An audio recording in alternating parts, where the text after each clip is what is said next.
Hi folks, hope you're okay. We're looking at this book, Mormons Answered, verse by verse. It's a really good book, and we're going to look at scriptures now. Genesis chapter 1, 26 and 27. And God said, let us make man in our image. So God created man in his own image. In the image of God created he, male and female. He them. Created he them. The Mormon Church uses these verses to support two of its distinctive teachings, that God has a body resembling our own, and that the Trinity actually consists of three separate distinct gods, who are one and only in purpose. To derive the first idea of the image of God referred to here is interpreted as a physical image, so the verses are understood to mean that man is in the physical likeness of God, with the converse also being true, namely that God has a human-like body of flesh and bones with essentially human portions. Christians, on the other hand, generally understand God's image as referring to the divine moral and intellectual qualities important to man rather than the physical resemblance. The beast of the earth created in verse 24-25 evidently included gorillas and apes, with bodies similar to ours, and with eyes, nose and mouth arranged much as they are on human face. The striking difference about man created in verse 26 is not so much physical as spiritual. Unlike the beast, man was made with a view towards the day when we all, with an open face, beholding as a glass the glory of the Lord, are changed in the same image from glory to glory, even as by the Spirit of the Lord.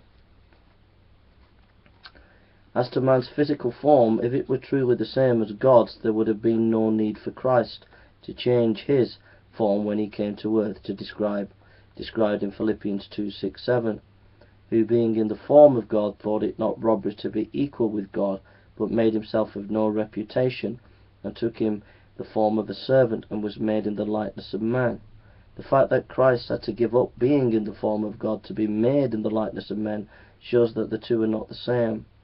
This does not mean, of course, that God has a body grotesquely different from our own, but rather that we read in the scripture teaches us that God is of an entirely different form altogether. While man is mere flesh and blood, God is spirit. John 4:24. Before going on to the second issue, a word would be said about the Christians can hope to accomplish through discussion such as the above.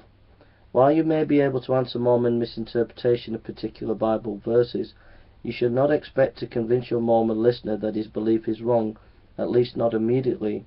The reason for this is that the Mormon belief is not really based on the Bible verse, but rather on the official teaching of the LDS Church. He may now realize that the verse in question does not support his belief, but that is not a big enough problem for him, because his belief rests solidly, he thinks, on another support. For example, the case just discussed, it does not matter to the Mormon that Genesis 1:26 does not say God has a body like ours, because that belief of his is actually based on what he reads in the works of the teachings of the prophet Joseph Smith by Joseph Fielding Smith, Desert Book Company. Resting his faith on such writings of his church rather than on the Bible, the Mormon will not see the need to change his beliefs.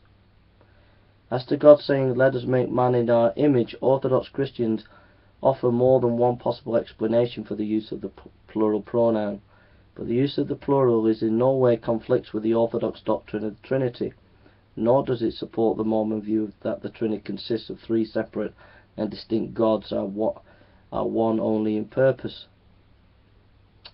Anyhow, that's just a little bit, and we're going to another text. Alright.